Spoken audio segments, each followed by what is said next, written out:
them very, very well. PSG over on the other side, obviously we talked about them a little bit, but going to be really interesting to see how they can perform. You know, this is Maple's last hurrah here. Having some really legendary players kind of, you know, make that announcement. Levi and Maple, both these massive mainstays, you know, kind of players that have been dominating their region for so long. You know, we see them in the international stage so many times.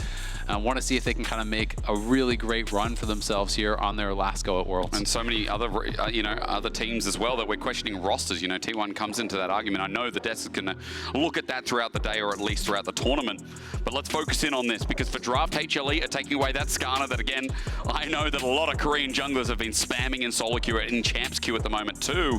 Poppy against Delight is funny considering what we've seen over the playoffs, and of course that Ziggs against Viper too, and against most teams, has just been the takeaway.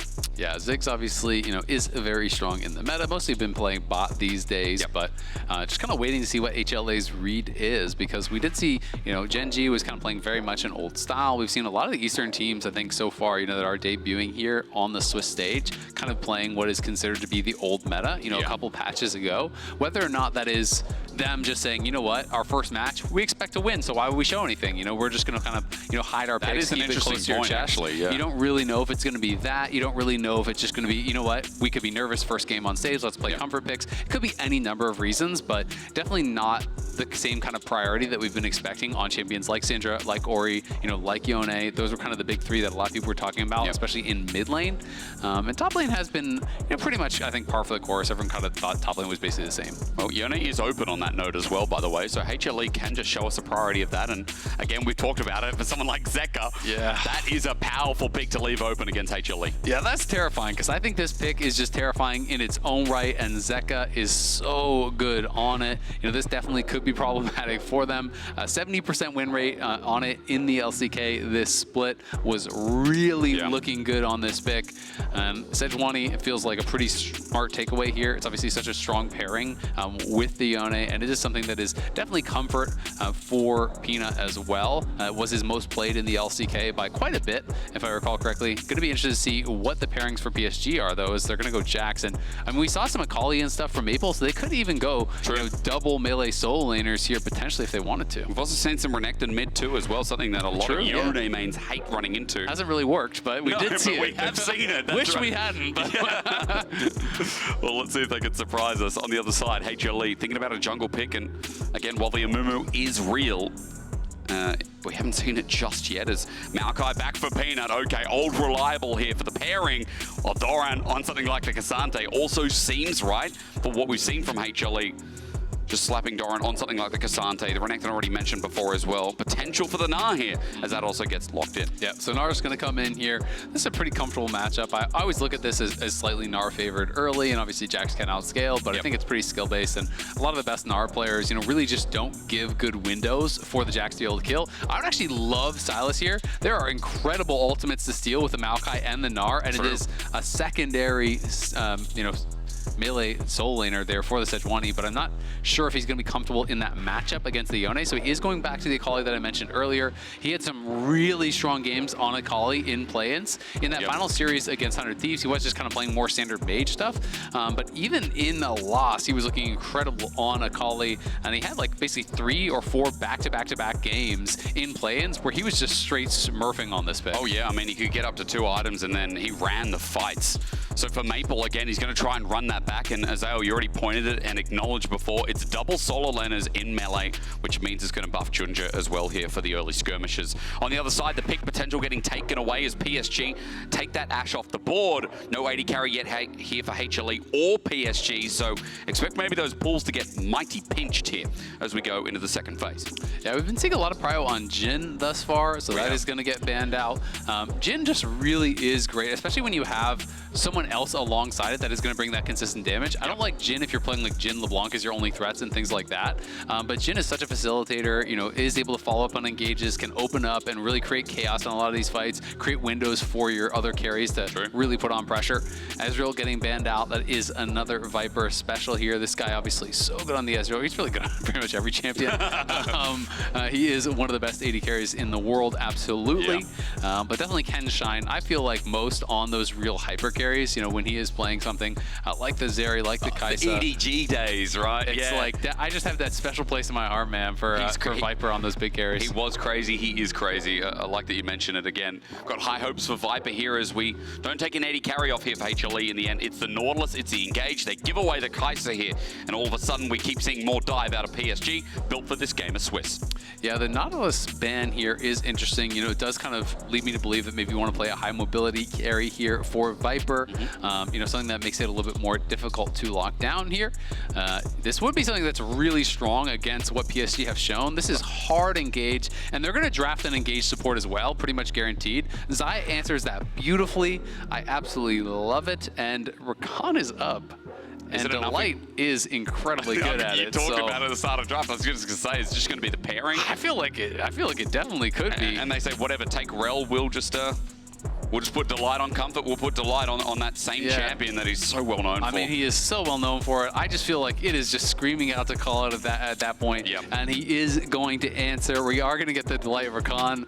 I don't know, man. I am pretty nervous for PSG. Just even looking at some of the, like, if you're playing, you know, nameplates off, then it could go either way. But when you realize it's like Seka got Yone, Delight is on the Rakan. Peanut on Maokai as well. Peanut is on Maokai. This is super comfort. Viper is going to be incredibly difficult to dive, and you're kind of like full committed to this hard dive, right? Alistar is just even more of that, but it's not like you could pivot out of that and say, let's draft something else now. Like, you are going triple melee topside with a Kai'Sa. It's full dive. You're committed. Now, as we round out the comps, there is one stat I need to share with everyone at home, and Vetti's brought this up to me last night. He's like, hang on a minute. He's like, wait, Peanut this entire year only lost one game on Maokai out of 18 games. And it was in the grand final that he lost the game against Gen G. But again, shout out to Vetti for bringing that to my attention. He is 17-1 on the pick in 2024, which is an insane stat here when, I mean, you are talking about one of the best junglers in the LCK, and yes, Humble Life do win a lot.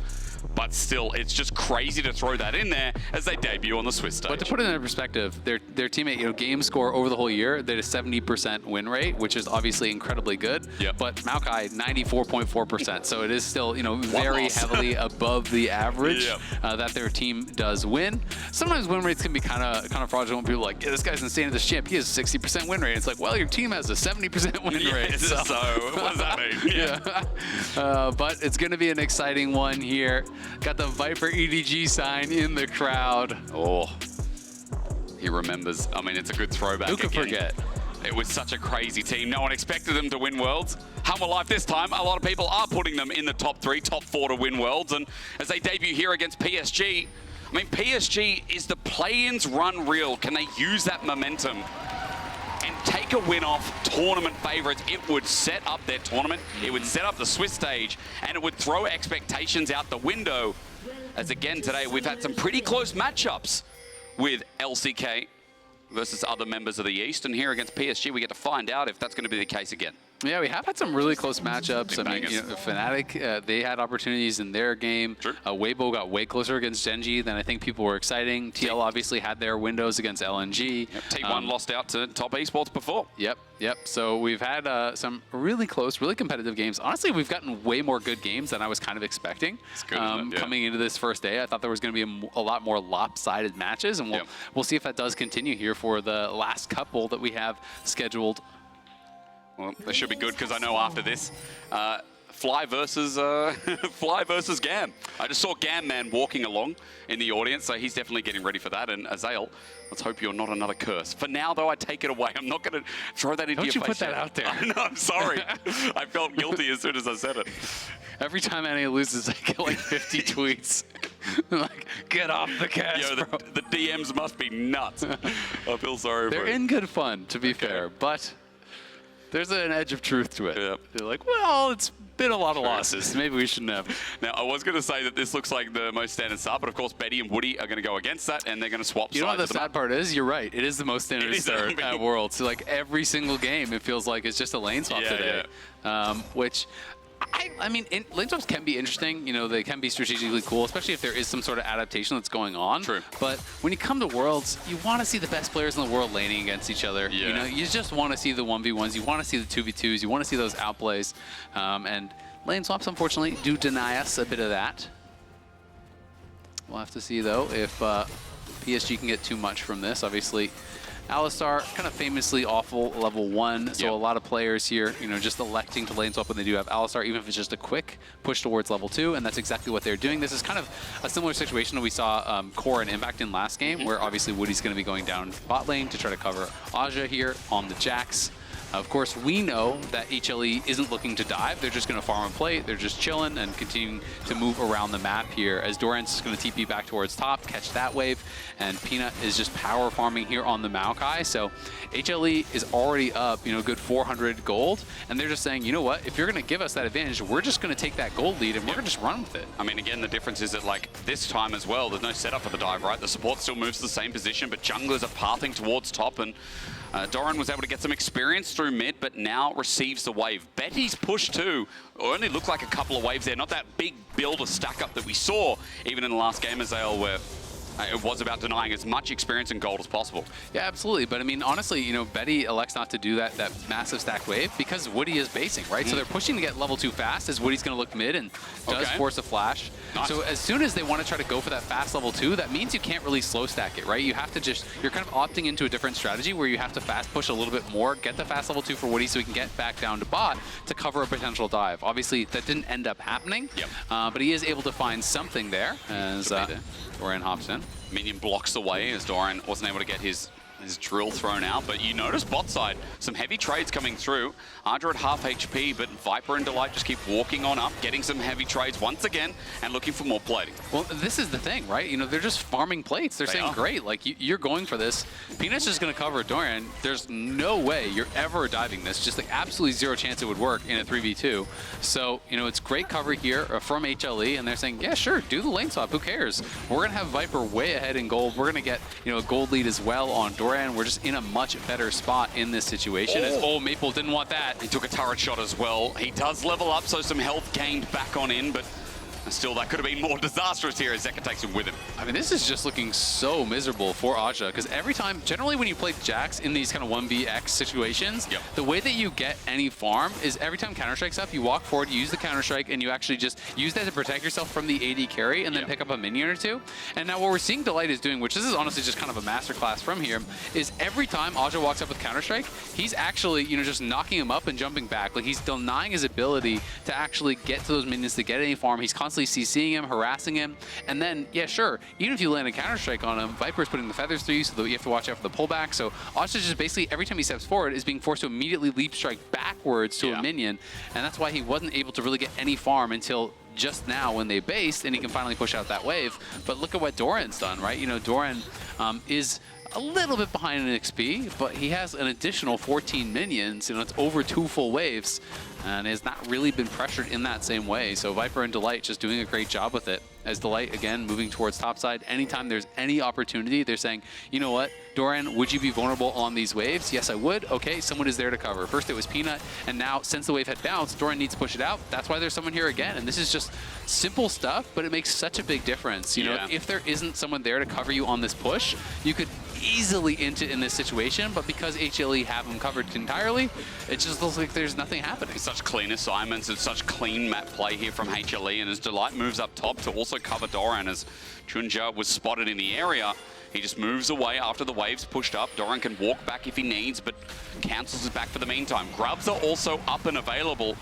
And I also noticed that Doran is about to hit level 6. A couple more minions, and he will be able to impact this as PSG start them off at the very least. Yeah, going to be able to start up these grubs here, and at the very least, they will get one right away. Maple does move first, but is still missing a little bit of health, and Zeka did just buy, so we'll see if they want to try to get in for one, but it doesn't look like they're going to go for it. Junja's almost level 6. He won't get it off this last grub. No, he will not indeed. Just got the massive boost from the first. So 3 grubs go over to PSG, despite what was happening, but when your bot lane is still up at the top side, I mean, I guess it's least to be expected. And it's still an 800 goal lead for HLE with really nothing happening, right? You know, we've barely had any fighting.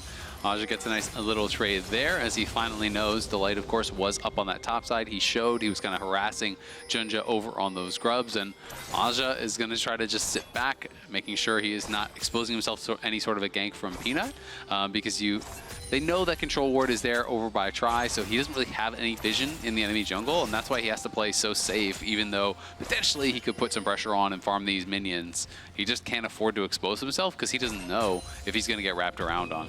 I like the vision talk because the river right now is controlled, at least towards mid lane, as Zekra and Maple, we get a quick snapshot of what's going on there.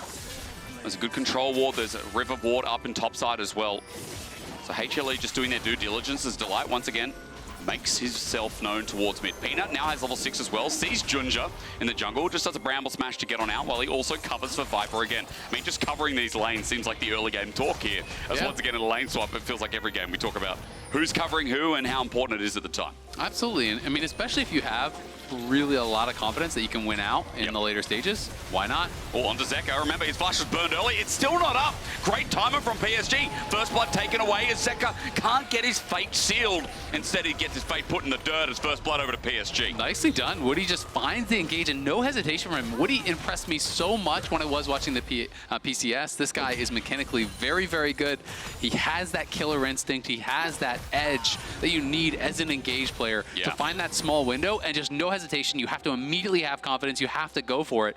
He absolutely rinsed 100 Thieves with some of those engages, finding flanks, especially in that last game with River, on the Lilia. It just felt like anytime River showed himself, Woody is flashing on his head, Woody is finding the kill on him, and setting up his team for success helps to eliminate almost all that gold lead that HLE had been slowly growing. And from the bottom lane especially, Viper was the one with a bit of a lead. Betty picks up the kill, and now he's in the driver's seat here already. He's got the Rectrix, he's got the recurve bow, and as Betty looks to push in this wave with Peanut, not spotted on a ward, but will be on the pixel brush, he walks away in a very good spot in this early game. So nice setup from PSG. They also picked up Grubs before. Dragon sits there, but Grubs in 1 minute 30. And some of the early game mitigation is nice to see, considering that we're hyping up PSG as not this walkover if they play like they did from the end of play-in stage. Yeah, absolutely. And I mean, if they play like they did at MSI, this team went 5 games against BLG, right? Like, this is a team that is having a very good year. I think people sometimes talk strangely about the PCS. It's like they almost pretend that they have always been like they were, in like 2015 and stuff back in the Flash Wolf days. And it's not really true. I mean, last year alone, they failed to make it out of play-ins at MSI and Worlds. And that's not to criticize. That's to say, we need to call attention to the improvement and to how good of a year they're having. This is a standout year. They did so well at MSI. Doran in trouble here. Junja's behind him. He's flashed over the wall, but going to be met. The counter-strike and the stun in place. No Mega Nah. And they take him before he evolves. Now for Peanut, he's left here without his top laner. He needs some assistance, but following over the wall, Arja gets the flash out of him, but Junja matches, presses W, gets the kill, but for HLE they need a response. They pull the feathers in, and for Viper, it's good damage down. He takes down Junja, gets a 1 for 2, but remember, PSG took the fight there and won it out. And we are dead even. It's just a great read and great play from Aja and Junja. Junja just gets behind Doran, and he's sitting in a position knowing that's exactly where the Jax is going to put him. That is really good stuff from the top side duo here from PSG. They play an abnormal amount towards Aja, so these guys really are an experienced duo as a top and jungle pairing there. They love to play towards top lane. Like, it is crazy how much more they do than the average team, at least in the PCS. Yeah, I mean, Junja not only in play-ins, we saw some of that attention, but we also saw that when you play through Ardra in the PCS, he can be a reliable carry now. His development this year is insane. When I remember casting the guy back in the day, and I said it in play-ins, he got outclassed by people like Rest in the league. People like, the rest of the PCS players. I was going to say YSKM, probably not the right player, if those fans remember. Now for PSG, they're starting to take this Grubs in the top side. On a ward is Junja. He's already gotten 4. But this might just be a 6 grub game picked up by PSG, because Humble Life got beaten out before. Yeah, it's looking really good. I mean, off of that pressure that they got on top side, they get the kills. They now have 6 grubs here. And the gold, 200 gold for HLE. Now 300, but I mean, it's just between that 200-300 mark. Honestly, who cares? The gold lead pretty much is nothing. They just need to make sure that Aja isn't going to get picked on here. As Peanut is moving down towards that bottom side, you can see on the mini-map. And Aja obviously way down on farm. He didn't get the kill in those skirmishes on the top side. Peanut knows he hasn't been spotted yet. Aja is playing with respect to this, but again, that means he's just going to be losing even more farm. He desperately wants that cannon. This could be his life. He gets sunned up, altered back, and Azael says, yeah, that means the death knell's there. Bramble smashed the wrong way, but for Peanut still getting the engage with the counter-strike set up by the Glacial Prison means that PSG can try and turn this, and with Maple in, they will indeed. A Fate sealed in onto Hummer Life is good, and Zeka brings the fight back. Maple jumps in under turret again, but this time he might want to go further. Flash, perfect execution there.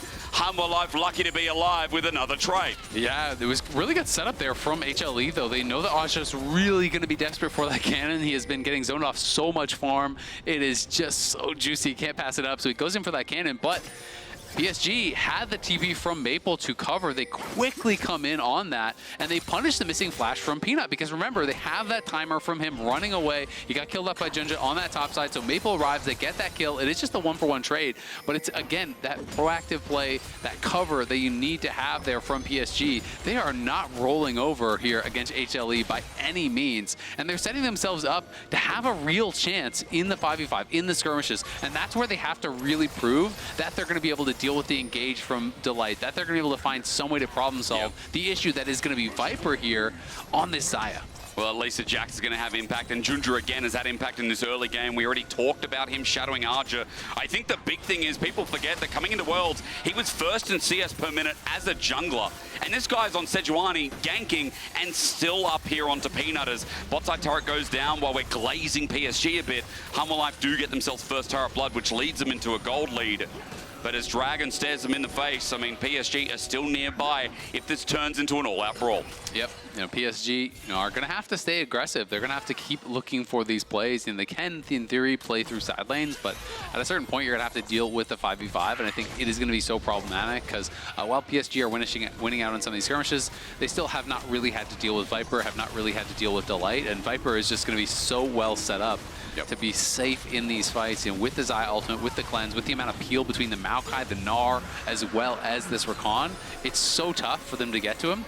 So PSG is going to be in this difficult situation where not only do you have to execute really, really well in the 5v5, you have to find the multiple angles on these flanks. Because it has to be someone getting in, Jax gets in on top of Viper and he pops the ult, and then all of a sudden Maple's there too from somewhere else, and that's the kind of stuff you're going to be able to need to take him off, because if you're just running straight at him, you have absolutely no chance in ever getting to him. That's what I like for PSG is that we get the MasterCard lane economy snapshot to show you that yes, jungle's ahead once again, but everyone from HLE, despite the circumstances, is ahead in gold.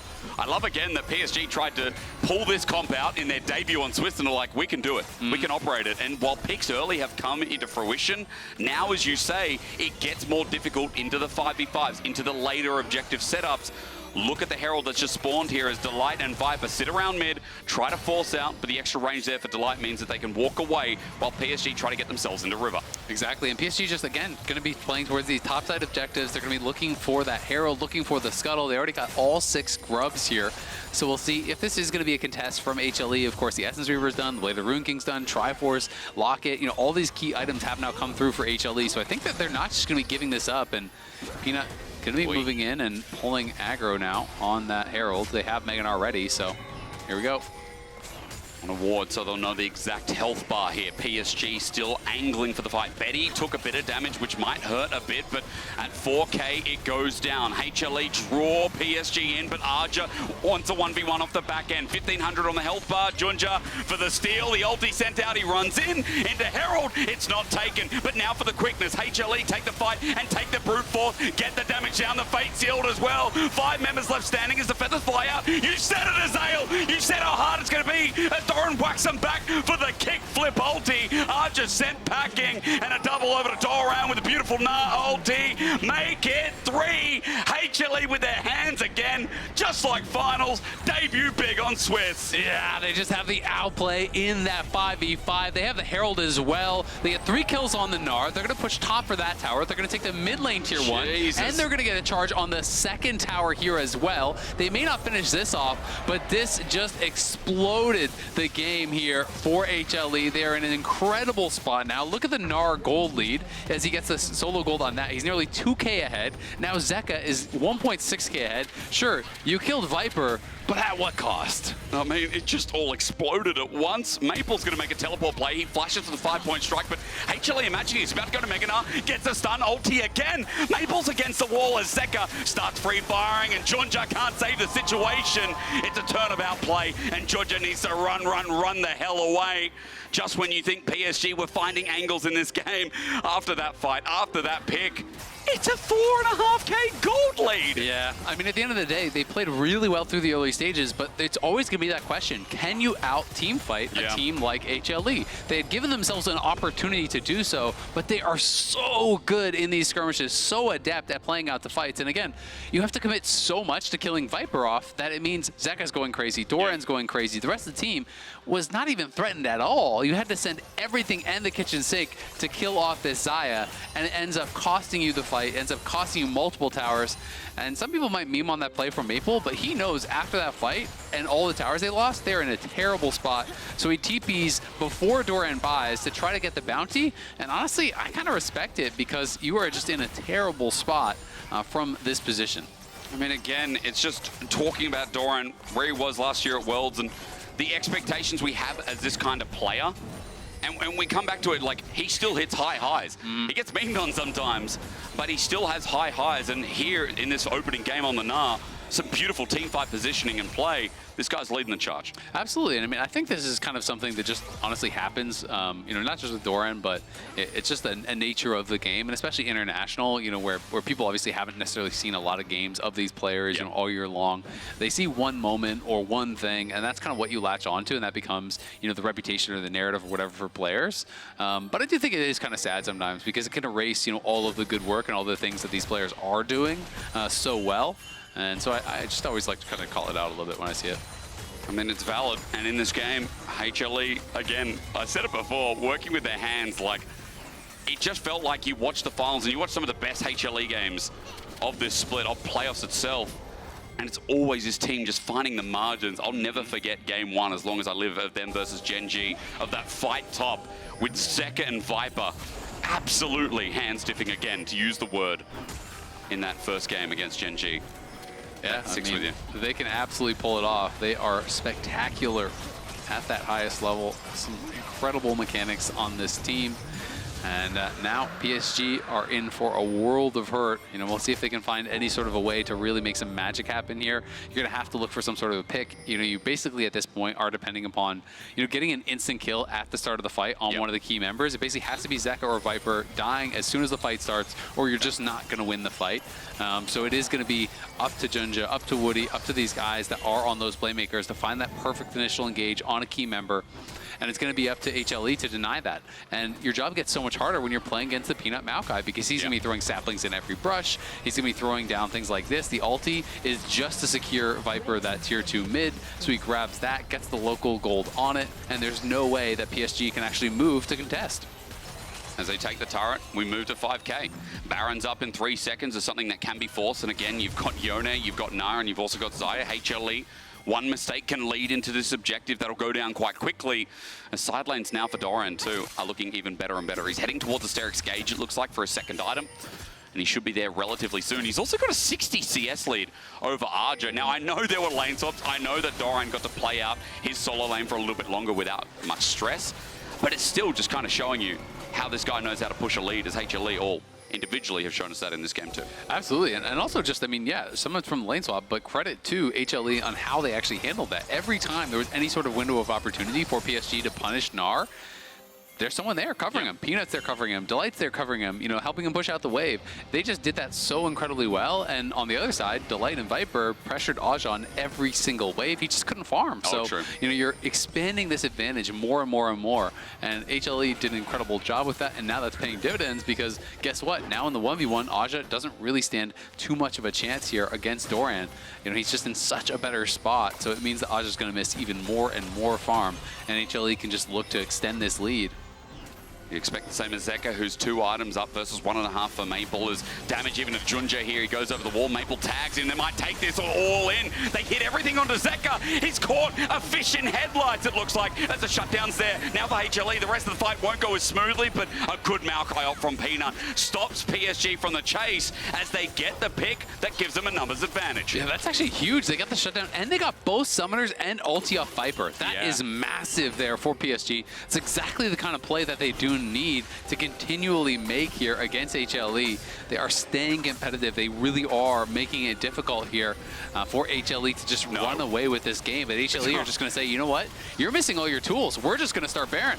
Zek has TP, 10 seconds, he can just join in. They are on a ward though, but another scrying ward to see the ultimate information as Doran goes over the wall into a 1v3. He goes into Meganar, keeping them at bay. His ulti, great, he flashes back over, but Baron's getting low. Maple tries to jump in, but a smite is the way to go. Arja tries to spin to win, but now Zeka teleported back in and finds backline access. PSG are running for their lives. They've got no health left, no regards, and with Betty down as well, HLE take the Baron, take the kill, take the blood that we were looking for, and PSG are now got their heads in the air. Yeah, Zeka TV's back in, gets some revenge for the pick on him. HLE playing that out really well, again, realizing that there is a lack of resources here, you know, missing summoners, missing ultimates. They can force the play on the Baron. They're able to secure it. Zeka TV's back in. PSG try to make something happen as multiple members, they're going into the pit, trying to see if they can find a way to steal it, but they can't make it happen. And now PSG just back out on the map. Really all they can do is just continually look for these fights.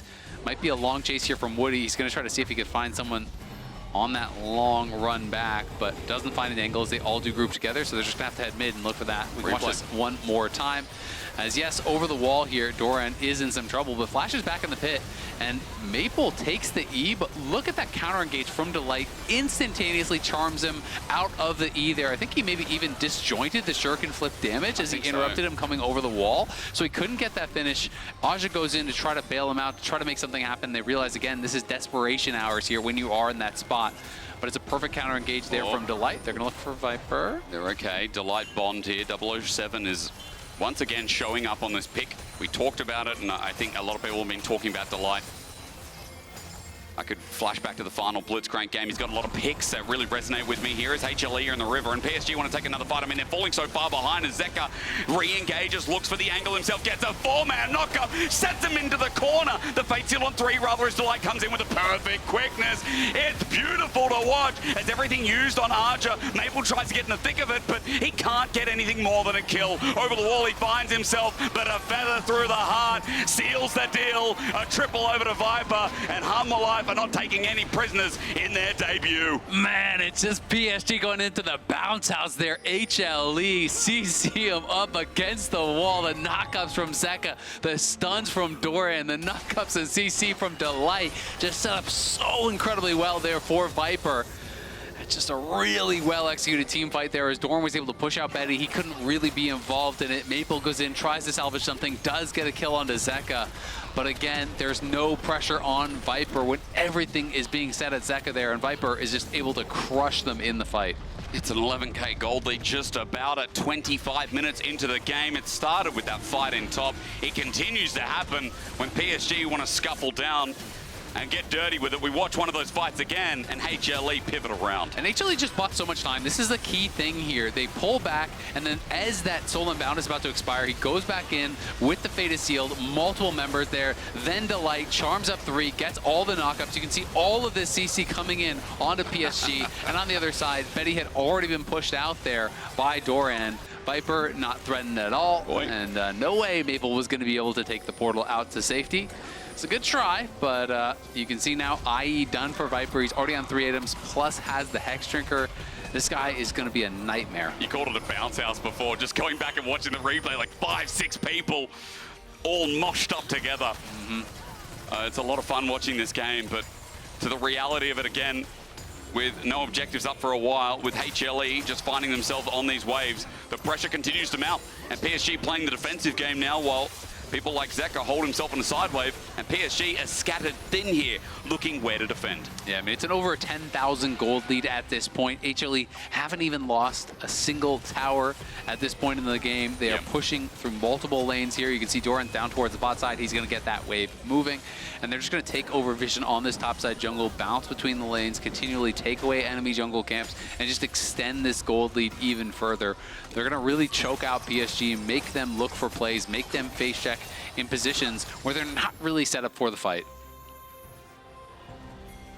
Man, it's always so demoralizing when you're like, well, maybe we can get a pick, and then you look over and there's a Locket, and then you look over and there's a Mikhail's, and then you look over and there's another Locket, and there's just all of these tools that, because really when you're this far behind, your only hope is finding that miracle pick, right? And well, now Sejuani can't really do anything if the light's even in the area. And how much damage are these carries going to do? Let me have a look at their items too. Oh, there's a more as well, or at least a double IE. Extra, yeah. Oh, there's a 3-item Those are pretty good. Who's level 16. Whoops. Don't like that. No, not at all. And, you know, again, I think there's been a lot of stars of this show in this first game. Special mention to the light here in this game. As you said, 2 items strong here on this Rakan. Yeah, he's the real carry, that's true. He is the carry. I mean, bro, he's been clean. Always is on the Rakan. It's just a sure thing, isn't it? And you're 11 out of 13. You were from the future. You called out the Maw when it was extra, but you knew he was about to buy that Maw. There you go. I thought he's that far ahead. A mistake turned into a correct answer. Yeah, so 4 items to 3. Yep. Sells it. Everyone with a massive gold lead, and we're waiting for this Baron for threat. And you can see Humble Life are just around topside now. Their vision shifts. Doran with TP available gets that bot wave into receivership for Arja to look at, while Peanut just says, hello, Junja. Did you think this was your jungle with the teleport now flying through and a flank at that? PSG want to fight their way out of the mud, but the quickness is there waiting for Arja. A beautiful blade caller as well. The feathers fly out a second time. Blades be damned as Woody gets the great multi-man, but his team is dead. And this cow is about to go into the grinder as well. I think that beef will sell for $5.99 a kilo as Junja runs for his life with Zeka on his tail. Doran as well, hops over the wall, takes him down, and HLE now dealing with the top laner fed to the ground. Betty as well is like, wait, now he's going Mega Gnar. It gets more dangerous, but HLE are ignoring that because they're going to end the game. Yeah, they're going to end the game. HLE have had enough. 13,000 gold lead, 28 minutes in. They're looking for the Nexus. It's a good run. It was scrappy. It was fun from PSG, but Humble Life for the LCK first seed. There is no stopping the hand stiff when Humble Life play like this, and with this star-studded roster, they look for more kills just to pad the stabs. A fair Nexus in the end too, but that'll be taken down as HLE debut in successful fashion. A strong game there for HLE. Really played out the early minutes well, and in those skirmishes, they absolutely smurfed. So, Raz, tell me what went wrong. Go on, Raz. It's not my job. He does not. No, I can only tell you what went right. Yeah, exactly. Also, I don't like being told what to do. Exactly. Yeah, that's fair. All right, you're just not going to do your job. It's fine. Believe me, we went over this in the LCS. You cannot get him to do anything. All right, fine. Okay, let me start with HLE first seed out of the LCK. A lot of pressure, bit of a dicey start, chat, but in the end, small feat. #1 seed from the LCK. This is what it looks like. At the very start of the game, I was really hoping to be able to drop some fire memes if PSG beat them and say, like, you know, 100 Thieves lost to this, but I didn't get to do it because HLE actually did show up. There's a big storyline this tournament.